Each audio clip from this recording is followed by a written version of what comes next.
Uy, dalhin mo yan. Dalhin mo yan. Ayaw mo na magtungkod. Wala na ba tayong dadaanan na maano? Meron pa, bababa to. Bababa lang hanggang dun. Bakit ayaw mo magtungkod? Ipababa pa pala yan.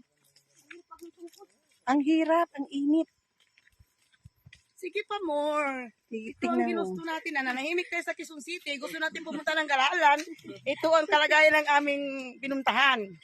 Kabuhian. Mabuti na lang at hindi na ulan. Kung naulan, sigurado diretso na kami sa baba. Kaya natuloy papunta ka na dito. Mabilis kaming makarating sa pupuntahan.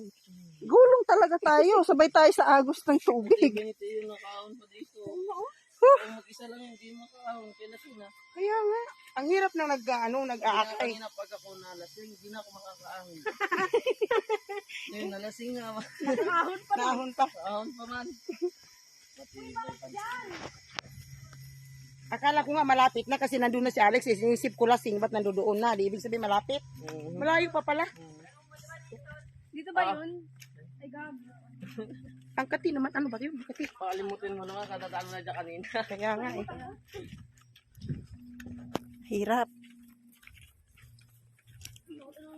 Hirap pala dito. Siguro pag akyat, nakakapagod. Mas maganda